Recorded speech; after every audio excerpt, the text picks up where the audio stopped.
Hello दोस्तों, मैं सुधाकर स्वागत करता हूं आप सभी का अपने चैनल पे। आज के वीडियो में हम लोग सीटेट पेपर 1 जो सितंबर 2015 में एग्ज़ाम कंडक्ट हुआ था उनमें से मैथ सेक्शन का कंटेंट बेस्ड प्रश्नों को आज सॉल्व करेंगे। इससे पहले हमने जो भी एग्ज़ाम कंडक्ट हुआ है उन सभी प्रीवियस ईयर का प्रश्नों को सॉल्व कर चुके हैं। अगर आप अभी तक नहीं देखे हैं तो आप चैनल के प्लेलिस्ट में जाके देख सकते हैं। तो ज़्यादा देर ना करते हुए वीडियो को स्टार्ट करते हैं। यहाँ पर सबसे पहला सवाल है, लकड़ी के बक्से में 10,290 पुस्तकों को पैक करना है। यदि एक बक्से में 98 पुस्तक पैक हो सकती है और एक बक्से का मूल्य क्या है 518 रुपया। यहाँ पर हम लोग देख पा रहे हैं कि टोटल बुक कितना पैक करना है, 10,290 बुक है जिसको हम लोग को पैक करना है। और एक बक्से में मैक्सिमम कितना बुक आ सकती है 98। तो सबसे पहले हम लोग यहाँ पे बक्से का संख्या निकाल लेंगे। यहाँ से तो बक्से की संख्या अगर हम लोग निकालें 10,290 भागा 98 अगर हम लोग करें तो 91 बार में जाएगा तो 4 बचेगा, 9 इससे छोटा है, एक जीरो उतारेंगे तो एक जीरो यहाँ पे पुट करेंगे और 98 का हाफ है तो यहाँ से 5 बार में कट जाएगा। आप इसे भाग दे करके देख लेना, 105 ही आएगा। अब टोटल बक्से का संख्या निकल गया, मैक्सिमम इतना बक्सा लेना है जो हम लोगों को इतना बुक पैक हो सकता है। अब क्या है कि एक बक्से का मूल्य कितना दिया हुआ है 518 रुपया। तो 518 रुपया हम लोगों को मिला हुआ है, प्रश्न में दिया गया है। तो यहाँ से एक बक्से का मूल्य, ये तो हम लोग को डायरेक्ट आंसर मैच करना है, टाइम कंज्यूम कर इसको भी ध्यान रखना है टाइम कैसे कंज्यूम करें। तो डायरेक्ट 105 इंटू 500 118 कर देंगे तो कुल मूल्य निकल जाएगा। यहाँ से कुल मूल्य अगर हम लोग निकालें तो 105 इंटू 518 को मल्टीप्लाई करेंगे तो 8 5 जा 40 04 48 1 से करेंगे तो 105 5 5 जा 25 5 2 5 1 जा 5 0 5 4 9 8 5 13 1 2 1 3 4 5 5 4 यानी 54,390। ये कौन सा ऑप्शन मैच कर रहा है? ऑप्शन नंबर ए जो है करेक्ट होता है। तो इस तरह से हम लोग सबसे पहले प्रश्न को पढ़ेंगे, समझेंगे कि प्रश्न में क्या बोला जा रहा है और हमें क्या फाइंड करना है। फाइंड यहाँ पे करना था, कुल मूल्य फाइंड करना था। एक बक्से का रुपया दिया गया था 518 और एक बक्से में मैक्सिमम 98 पुस्तकें ही पैक हो सकती थी। इसलिए इतना बुक को पैक करने के लिए सबसे पहले बक्से का संख्या निकाल लेंगे भाग दे करके और कुल मूल्य के लिए 518 गुना जो आंसर आएगा उसको मल्टीप्लाई करेंगे, ये कुल मूल्य आ गया। वहीं पर अगर प्रश्न में दिया हुआ रहता कि कितने बक्से की आवश्यकता होती तो 105 ऑप्शन में दिया रहता, 105 टिक कर देते। यानी कि अकॉर्डिंग टू क्वेश्चन हम लोग प्रश्नों को सॉल्व करेंगे। ठीक है, अब नेक्स्ट सवाल देखते हैं। एक मानचित्र पर आधा सेंटीमीटर और भूमि पर 125 किलोमीटर को दर्शाता है। यदि दो नगर के बीच की दूरी पर 2000 किलोमीटर है तो मानचित्र पर उनके बीच की दूरी क्या होगी, ये पूछा जा रहा है। तो जैसा कि हम लोग प्रश्न को देख रहे हैं और समझ पा रहे हैं, ए और बी कोई दो नगर है, इन दोनों का बीच का डिस्टेंस कितना दिया हुआ है 2000 किलोमीटर यहाँ पे दिया हुआ है। अब कोई मानचित्र है जिसमें आधा सेंटीमीटर यानी हाफ सेंटीमीटर को कितना दर्शा रहा है 125 किलोमीटर। तो ये हाफ सेंटीमीटर को जब 125 तो एक सेंटीमीटर को कितना दर्शाएगा 250 किलोमीटर। हम लोग आसानी से निकाल लिए। एक सेंटीमीटर को जब 250 किलोमीटर मानचित्र पर दर्शा रहा है तो टोटल डिस्टेंस कितना है 2000। कि 2000 जो टोटल किलोमीटर है उसको क्या चीज़ से भाग करेंगे 250 से, 1 0 कैंसिल, 25 को 8 से जाएगा तो 200 यानी 8 सेंटीमीटर कितना आएगा 2000 किलोमीटर को 8 सेंटीमीटर मानचित्र में कवर करेगा। और यही पूछा जा रहा था कि मानचित्र पर ए और बी के बीच कितना दूरी होगा, तो कितना होगा 8 सेंटीमीटर जो है ऑप्शन नंबर बी जो है करेक्ट होता है। ठीक है, यहाँ पे हम लोग कुछ नहीं किए, अकॉर्डिंग टू क्वेश्चन दिया हुआ था हाफ सेंटीमीटर बराबर 125 किलोमीटर, प्रश्न नहीं दिया हुआ है, तो हम लोग इससे क्या किए, डबल कर दिए, तो 1 सेंटीमीटर 250 किलोमीटर। अब 250 को हम लोग क्या किए, भाग दे दिए टोटल किलोमीटर से, 2000 किलोमीटर दिया हुआ था, तो यहाँ से 8 सेंटीमीटर आ गया। ये हम लोगों का आंसर नंबर बी। इस सवाल में यहाँ पर दिया गया है कि निम्न में से कौन सा सही नहीं है। यहाँ पे कौन सा 4 ऑप्शन में से कौन सा ऑप्शन गलत है, ये हम लोगों को टिक करना है। तो सबसे पहला ऑप्शन देख रहे हैं 25 शतांश। शतांश का हम लोग पहले भी पढ़े हुए हैं, यानी 100 से भाग देते हैं, तो 25 शतांश को हम लोग क्या लिखते हैं, 0.25। और जब ये 25/100 लिखा हुआ है तो 2 जीरो हटाएंगे, तो 2 डिजिट के पहले एक पॉइंट लगाते हैं, तो यहाँ पे पॉइंट लगा दिए, तो ये ऑप्शन नंबर जो है ये जो है सही हो जा रहा है।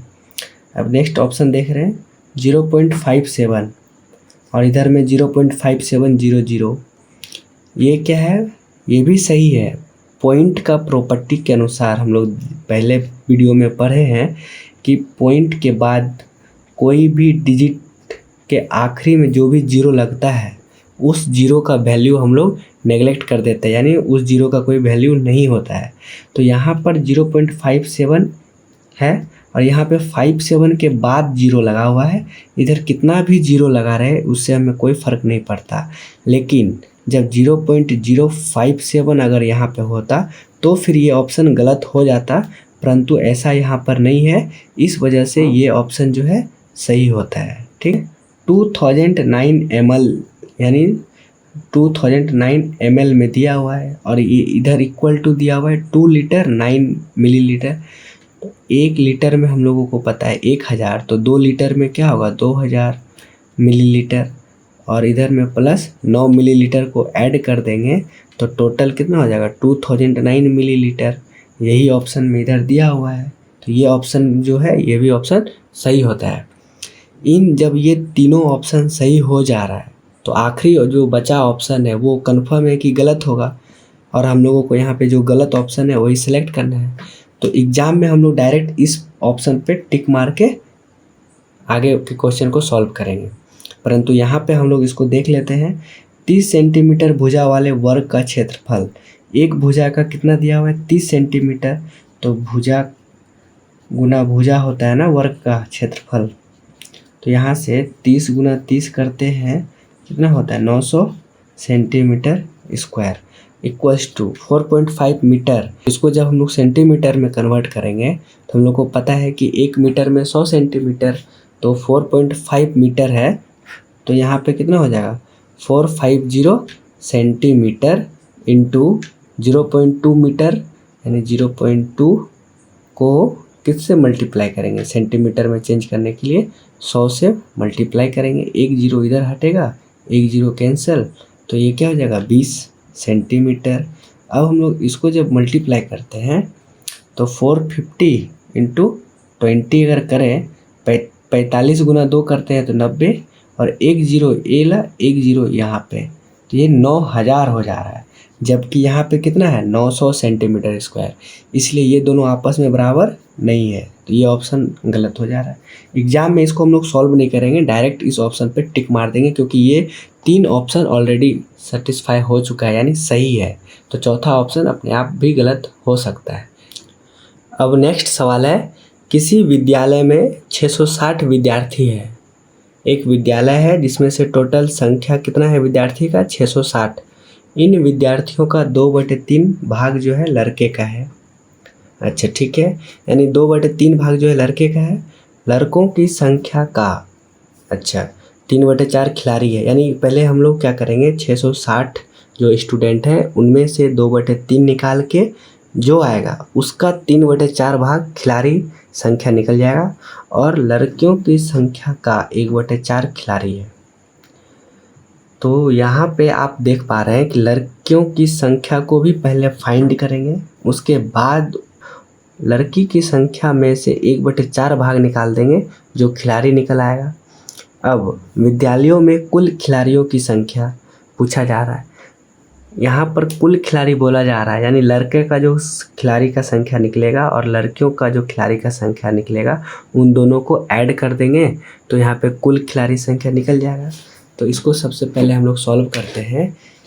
तो 660 का कितना 2/3 भाग निकालेंगे वहाँ से, तो क्या निकलेगा, लड़का का संख्या 3 से करेंगे तो 2 2 और 2 गुना 2 कर 22 गुना 2 करेंगे तो 44, यानी 440 क्या निकल के आ गया, लड़का का संख्या। ठीक, 440 का कितना भाग करेगा, 440 का 3/4 कर देंगे तो क्या निकल जाएगा, 4 से देंगे तो 11 4 जा 44 और 11 3 जा 33, यानी 330 क्या निकल के आ गया, खिलाड़ी। अब हम लोग क्या कर रहे हैं, टोटल संख्या क्या है 660 में से 440 को माइनस कर देंगे तो यहाँ पे क्या आ जाएगा, 220 आएगा। ये क्या निकल के आ गया, लड़कियों की संख्या निकला। 220 जब लड़की निकल गया कि एक विद्यालय जो है 200, उस विद्यालय में 220 लड़कियां हैं, तो 220 का 1/4 भाग क्या है, खिलाड़ी है। तो यहाँ से 220 का 1/4 भाग अगर हम लोग निकालें तो यहाँ से 4 से जब भाग देंगे तो 5 4 जा 20, 2 कैरी 0 20, फिर से 5 4 जा 20, तो ये जो 55 निकल के आया, ये क्या निकल के आया, ये खिलाड़ी निकल के आया जो लड़कियों का खिलाड़ी है, लड़कियों में से खिलाड़ी है। ठीक, अब यहाँ पे प्रश्न में पूछा जा रहा है कुल खिलाड़ी का संख्या। 330 लड़का खिलाड़ी है और 55 जो है लड़कियों में से खिलाड़ी है, तो इन दोनों को ऐड कर देंगे तो इस ऑप्शन में मैच कर जाएगा। तो हम लोग 330 प्लस 55 ऐड कर दें तो 583, यानी कि 385 जो है ये ऑप्शन नंबर बी सही होता है, करेक्ट होता है। यहाँ पर सवाल में दिया गया है 10,000 प्लस 10,100 प्लस 10,250। तो सबसे पहले हम लोग जो बड़ा है उसको लेके चलते हैं। 10,000 लिख दिए, उसके बाद है 10,100। ठीक, अब दिया हुआ है 10,250, इस तरह से लिखेंगे और ऐड तो 0,0,1,1,1। तो इस तरह के प्रश्न अभी तक हम लोग ने जो सभी प्रीवियस ईयर में देखे हैं कि इस तरह का प्रश्न एक अंक का जरूर पूछा जा रहा है। तो सबसे पहले हम लोग ये देख लें कि 10,000 लिखने में कोई कठिनाई नहीं हो रहा है, 10,100 लिखने में भी कठिनाई नहीं हो रहा है, यानी 10,100 यानी 1,000। 10,250 यहाँ पे बच्चे कन्फ्यूज हो जाते हैं। 10,250 अगर बोला गया तो हम लोग 10 तो लिखे, लेकिन ये हो गया इकाई और ये हो गया दहाई, यानी 10,250 इकाई दहाई। यहाँ पे 11,250 रहता तो इस तरह से लिखते, यानी ये दोनों मिलके एक हो जाता है। यानी अगर यहाँ पे रहता 22,250 तो 22 लिखते और 1 0 बैठाते। अगर 22 इकाई रहता तो सिंपल 22, 22 सैकड़ा रहता तो 2200। इस तरह से हम लोग लेके इस तरह से प्रश्न को सॉल्व करते हैं। तो यहाँ पे 10,250 था, इसलिए 10,250 की यानी 1 0 पुट करके ऐड कर दिए, क्योंकि प्रश्न में ही ऐड बोला जा रहा था।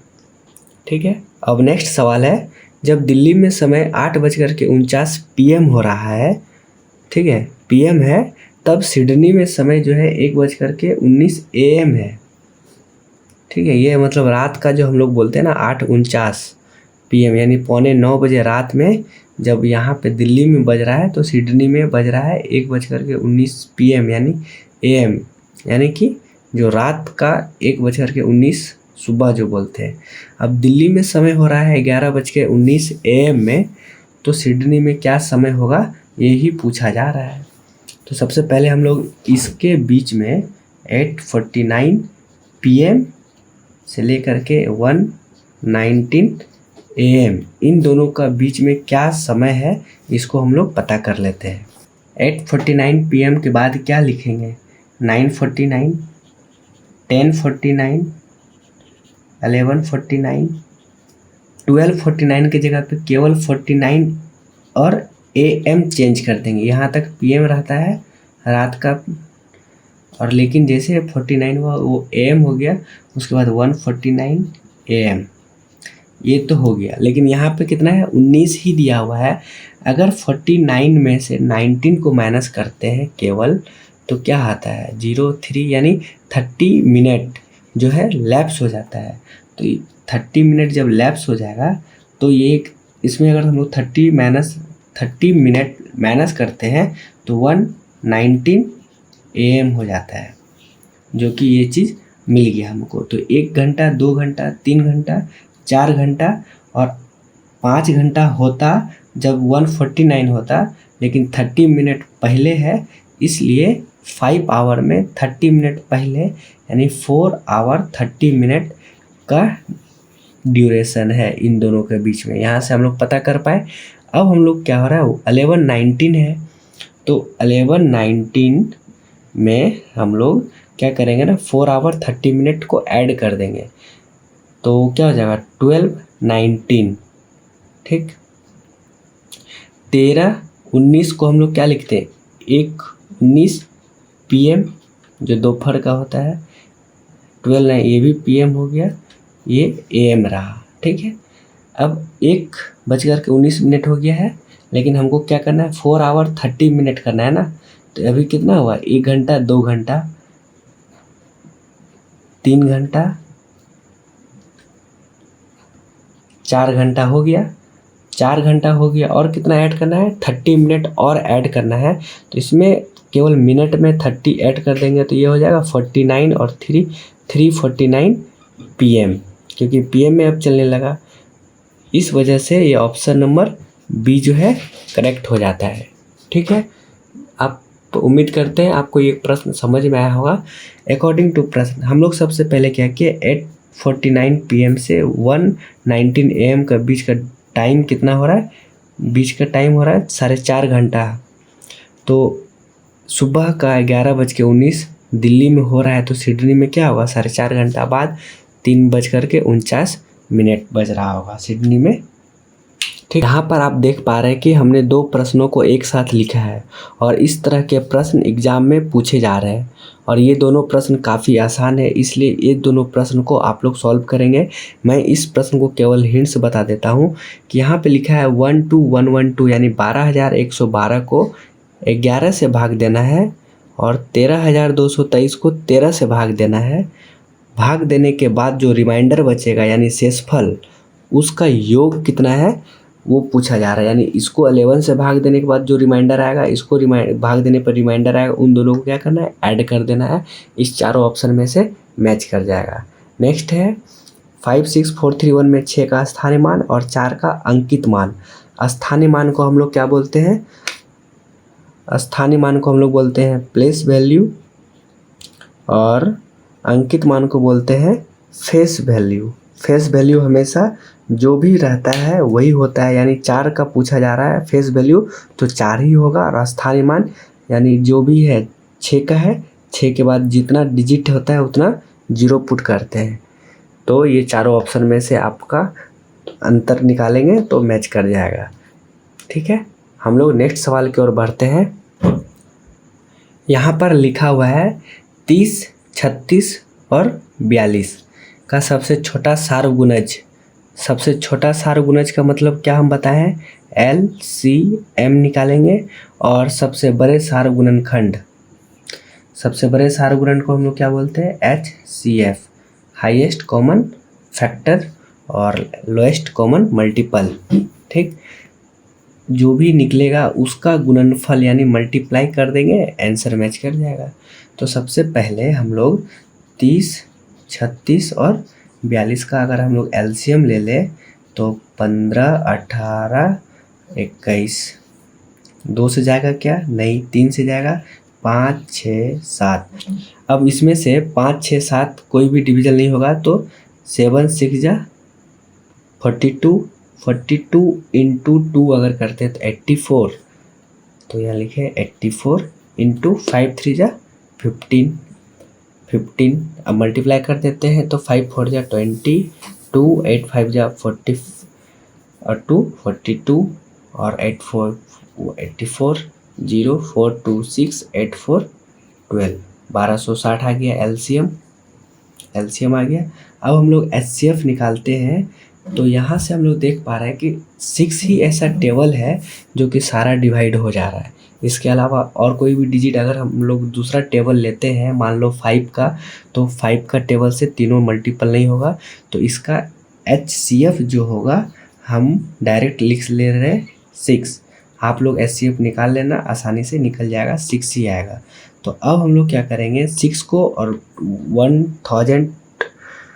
1260 को मल्टीपल करते हैं 6 से, तो हम लोग का यहाँ पे आता है 6 इंटू 0 0, 6 इंटू 6 36, कैरी रहा 3, 6 2 जा 12, 3 5, कैरी रहा 1, 6 1 जा 6 1 और 1 7, 6560 जो है ये ऑप्शन नंबर डी जो है करेक्ट होता है। यहाँ पर लिखा हुआ है 84 के सभी धनात्मक गुणनखंडों का योग जो 7 का गुणज है, इनमें से कौन सा ऑप्शन सही होता है। सभी धनात्मक गुणनखंडों का योग अगर दिया रहता और ये 7 का गुणज नहीं दिया रहता तो इसका तरीका दूसरा होता, परंतु यहाँ पे लिखा हुआ है 7 का गुणज है और उन सभी गुणनखंडों का योग निकालना है। तो सबसे पहले हम लोग ये देख पा रहे हैं कि 84 का जो गुणनखंड निकालेंगे और वो 7 का मल्टीपल होना चाहिए, उसी को योग करेंगे, यानी उसी को ऐड करेंगे और अलावा ऐड नहीं करेंगे। तो 7 से मल्टीपल होता है 84, 1 12, 12 इंटू 7 84 होता है, ठीक है। 14 से अगर हम लोग करें तो 14 6 जा 84 होता है, 21 से 4 बार में 84 होता है, और ये 7 का मल्टीपल भी देख रहे हैं आप, यहाँ पे होते जा रहा है 7 का मल्टीपल। इसके आगे हम लोग अगर लेके चले तो 28 इंटू 3 अगर करते हैं तो भी 84 होता है, जो ये 7 का भी मल्टीपल है और 84 का फैक्टर भी हो जा रहा है। 35 ये नहीं हो रहा है, इसलिए 35 को यहाँ पर हम लोग नहीं लेंगे। इसके आगे जब हम लोग चलते हैं तो 42 होगा, 7 6 जा 42 और 42 इंटू 2 84, इसलिए यहाँ 42 होगा। उसके बाद डायरेक्ट 84 ही होगा। अब क्या करेंगे, इन सभी का आपस में ऐड कर देंगे, ये ऑप्शन में से मैच कर जाएगा। 14 प्लस 7 21 कितना हो जाएगा 42, ये 42 को यहाँ लिख दिए, 84 इधर लिख दिए और ये 28 को यहाँ पे लिख दे रहा है। अब इस सबको ऐड कर लेते हैं। 8 2 10 2 12 4 16, कैरी रहा 1, 4 2 6 4 10, 8 18 और 1 19, 196 ऑप्शन नंबर सी जो है करेक्ट होता है। इस सवाल में हम लोग देख रहे हैं कि 6 घंटे में सेकेंडों की संख्या, 6 घंटे में कुल सेकेंड का संख्या किसकी मिनटों की संख्या के बराबर होगा, बराबर बोला जा रहा है और ये ऑप्शन दिया हुआ है दिन में, यानी कि हम लोग पहले 6 घंटा में कितना सेकेंड होता है वो निकालेंगे, उसके बाद एक दिन का मिनट निकाल के मल्टीप्लाई करेंगे और इसका इक्वल ले आएंगे, जो मैच कर जाएगा वो ऑप्शन जो होगा सही होगा। तो सबसे पहले 1 घंटा में कितना होता है 60 मिनट, और 1 मिनट में कितना होता है 60 सेकेंड। तो 1 घंटा में सेकेंड का संख्या के लिए निकालें तो 60 गुना 60 करेंगे तो 3600 सेकेंड होता है, ठीक है। 1 घंटा में जब 3600 सेकेंड होता है तो 6 घंटा में यहाँ से हम लोग निकाल पा रहे हैं 36 गुना अगर 6 करेंगे तो 216, इतना सेकेंड होगा टोटल सेकेंड निकल गया।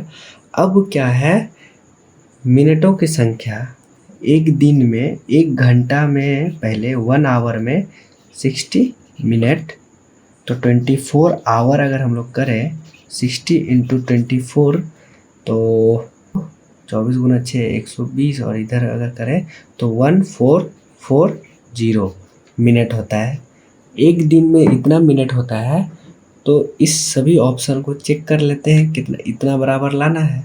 और हमको पता है कि 144 का हाफ 72 होता है और 72 अगर इसमें ऐड कर देते हैं तो 216 हो जाता है, यानी कि हाफ जब करें तो इसके आ जाएगा। तो ऑप्शन नंबर 15 मेरे को तो आसानी से दिख जा रहा है, आप क्या करना मल्टीप्लाई कर देना 15 से, सारा ऑप्शन में चेक करोगे तो 15 से जब मल्टीप्लाई करोगे ना तो इसके आसपास नहीं बराबर आ जाएगा। यहाँ पे हम करके देख लेते हैं। 144 को 15 से जब मल्टीप्लाई करेंगे 5 4 20 0 2 कैरी रहा, 5 4 20 प्लस 2 22, फिर से 2 कैरी रहा, 5 1 5 प्लस 2 7 और 144। इसको जब हम लोग ऐड करते हैं तो 0 4 2 6 7 4 11 का 1 कैरी रहा 1 1 1 2 2160 हो गया, और ये एक जीरो जो बचा हुआ था यहाँ पे आ जाएगा। तो 21600 21600 यहाँ पे मैच कर जा रहा है। तो ऑप्शन नंबर क्या हो जा रहा है, बी, जो करेक्ट होता है। ठीक है, आप इसी अनुसार आप सॉल्व करना, आसानी से आ जाएगा। अब नेक्स्ट सवाल देखते हैं। यहाँ लिखा हुआ है किसी आयत की लंबाई 80 सेंटीमीटर परिमाप वाले वर्ग की भुजा की 2 गुनी है। 80 सेंटीमीटर परिमाप वाले वर्ग, यानी वर्ग का परिमाप जो दिया हुआ है, कितना दिया हुआ है 80 सेंटीमीटर, जो क्या होता है 4 गुना भुजा बराबर 80 सेंटीमीटर। तो भुजा यहाँ से हम लोग निकाल लेंगे, तो 80 इधर मल्टीप्लाई में इधर में भाग कर देंगे तो 20 सेंटीमीटर आ गया। इसका 2 गुनी है आयत का लंबाई, इसका 2 गुनी है तो 2 से मल्टीप्लाई करेंगे तो ये क्या हो गया, लंबाई निकल गया। ठीक है, अब आयत का चौड़ाई जो है दिया हुआ है, कितना दिया हुआ है 20 सेंटीमीटर। यहाँ से अब क्या करेंगे, आयत का क्षेत्रफल वर्ग के क्षेत्रफल से कितना अधिक है ये पूछा जा रहा है। तो सबसे पहले अगर हम लोग आयत का क्षेत्रफल अगर हम लोग निकालें, आयत का क्षेत्रफल क्या होता है, लंबाई गुना चौड़ाई। लंबाई कितना है 40, चौड़ाई कितना है 20, तो 4 गुना 2 8, 800 सेंटीमीटर स्क्वायर आया आयत का क्षेत्रफल। अब वर्ग का क्षेत्रफल अगर हम लोग निकालें तो वर्ग का भुजा कितना निकल के आया है 20, भुजा गुना भुजा होता है तो 400 सेंटीमीटर स्क्वायर आया। भुजा कितना आया 20 सेंटीमीटर आया था, तो 20 गुना 20 करेंगे तो 400। अब बोला जा रहा है आयत का क्षेत्रफल वर्ग के क्षेत्रफल से कितना अधिक है। यहाँ पे 400 आया और ये 800 आया, तो इन दोनों का बीच का डिफरेंस कितना आ रहा है 400। यही ऑप्शन नंबर डी जो है मैच कर रहा है। तो ऑप्शन नंबर डी जो है करेक्ट आंसर हो रहा है। यहाँ पे लिखा हुआ है रेनू अपने 9 मीटर लंबे और 7 मीटर चौड़े कमरे की फर्श पर टाइलें लगाना चाहती है। 9 मीटर लंबा है और 7 मीटर चौड़ा है कमरे की फर्श। तो कमरे की फर्श पे हम लोग क्या करते हैं ना, लंबाई गुना चौड़ाई निकाल के टोटल एरिया निकाल लेते हैं। तो 9 मीटर इंटू 7 करेंगे तो 63 मीटर एरिया हो रहा है फर्श का। फर्श का एरिया कितना हो जा रहा है 63 मीटर। टाइलें को निम्न साइज में से वो कौन सा खरीदे हैं जिनमें से फर्श पर टाइलें किसी टाइल को काटे बगैर लग जाए। अच्छा, तो 40 सेंटीमीटर 65 इस माप दिया हुआ है टाइल का। इस टाइल में से कौन सा ऐसा टाइल को सेलेक्ट करें जो कि 63 मीटर एरिया वाले को बिना काटे टाइल्स को तोड़े ये फिट होता चले जाए, यानी कि रिमाइंडर 0 आ जाए एक तरह से देखा जाए तो। और ये सेंटीमीटर में है, सबसे पहले तो ये देख पा रहे हैं कि सेंटीमीटर में दिया हुआ है और यहाँ पे मीटर है। तो इसको अगर हम लोग करें सेंटीमीटर में कन्वर्ट करें तो सबसे पहले यहाँ पे 63 इंटू 100 कर देंगे, क्योंकि एरिया जब निकला तो मीटर स्क्वायर में होगा।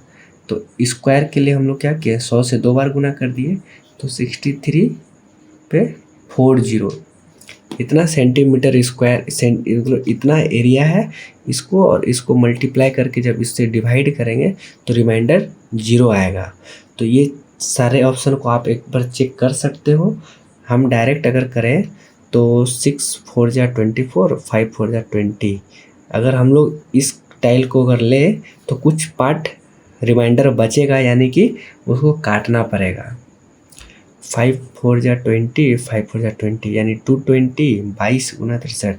इसमें भी रिमाइंडर बचेगा 35 इंटू 45। तो 35 इंटू 45 अगर हम लोग करें तो 5 5 जा 25, 2 5 3 जा 15, 2 17, 5 4 जा 22, 4 3 14, 5 7 5 1। और इसको अगर हम लोग इससे अगर करते हैं तो 15 चौके 60 और 75 गुना 4 300, 60 3 63।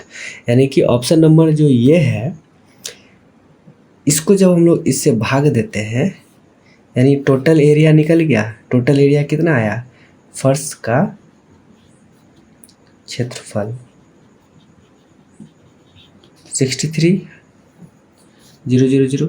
तो अब हम लोग क्या करेंगे, 35 इंटू 45 करते हैं।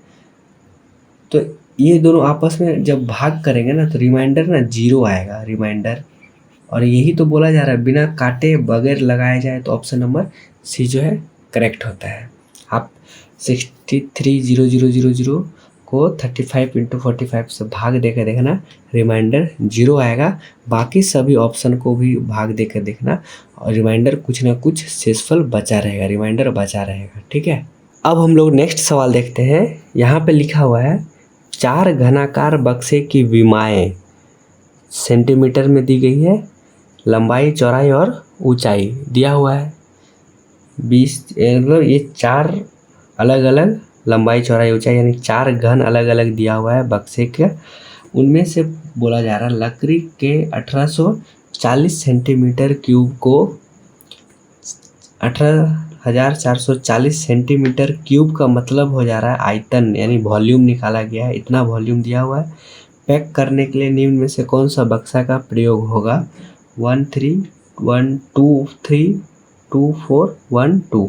अच्छा, तो यानी कि यहाँ पे 2 ऑप्शन है, यानी कोई भी 2 मिल करके इतना पूरा करता होगा वॉल्यूम को। ठीक है, तो हम लोग सबसे पहले क्या करते हैं ना, 18,400 को सेंटीमीटर क्यूब को रहने देते हैं। पहले हम लोग इस सबको आपस में मल्टीप्लाई करके लिख लेते हैं। ठीक है, यहाँ पर 20 इंटू 25 करते हैं तो 25 इंटू 2 करेंगे 50 होगा। मान लो 50 और एक 0 इस पे बैठा है, इंटू 18 करेंगे 18 5 जा 90 और 2 0 इधर है तो 9000 सेंटीमीटर क्यूब आ गया। और सिंपल से हम लोग जानते हैं कि घन का जो वॉल्यूम होता है L into B into H करते हैं, तो इसलिए लंबाई गुना चौड़ाई गुना ऊंचाई कर दे रहे हैं। तीनों को आपस में मल्टीप्लाई किए, पहला ऑप्शन का तो 9000 आया। सेकेंड ऑप्शन का करते हैं तो 2 गुना 2 4, 4 गुना 23 करते हैं तो 92 होता है, जो कि 92 को 2 बार 0 कर देंगे यानी इतना सेंटीमीटर क्यूब आया। अब थर्ड ऑप्शन है 20 गुना 22 44 यानी 4,400 सेंटीमीटर हो गया। और 44 गुना 21 करते हैं तो यहाँ पे देखो 44 गुना 21 करते हैं तो 44 और 44 गुना 2 88, 4 8 4 12 2 1 9, 9240 सेंटीमीटर क्यूब निकल के आया। ठीक, अब फोर्थ ऑप्शन देखते हैं 24 इंटू 20 इंटू 19। जब तीनों को मल्टीप्लाई करेंगे आपस में तो 20 इंटू 24 तो 480 इंटू 19 को जब मल्टीप्लाई करेंगे तो 48 इंटू 19 से अगर मल्टीप्लाई करेंगे 9 8 जा 72 2 7 9 4 जा 36 से 43 और 48 2 1 4 4 1 9 9120 सेंटीमीटर क्यूब निकल के आ गया। 4 जो डब्बा दिया गया था, चारों डब्बा का अलग अलग माप आया है। अब हम लोग यहाँ से देख पा रहे हैं कि इतना ही लाना है 18,440। अब इन 4 डब्बा में से कौन सा 2 डब्बा, क्योंकि 2 ऑप्शन में दिया हुआ है इसलिए ऐसा कौन सा 2 डब्बा को सिलेक्ट करें कि ये आपस में मैच कर जाए। तो ऑप्शन नंबर मैच करें तो ये और ये को आपस में जब ऐड करते हैं तो 0 0 0 4 2249918, यानी कि ये दोनों जो ऑप्शन है मल्टीप्लाई करने के बाद 2 और 3 कहाँ है, ये ऑप्शन नंबर जो बी है करेक्ट होता है। आपस में पैक करने के लिए कौन सा बक्सा का प्रयोग होगा, तो 2 और 3 का जब हम लोग बक्सा का यूज करेंगे तो इतना सेंटीमीटर क्यूब को पैक कर पाएंगे। उम्मीद करते हैं आपको ये समझ में आया होगा। आज के लिए इतना ही। अगर किसी भी प्रकार का क्वेरी होता है तो आप हमें कमेंट बॉक्स में पूछ सकते हैं। तो मिलते हैं नेक्स्ट वीडियो में, तब तक आप अपना ध्यान रखें। Thank you.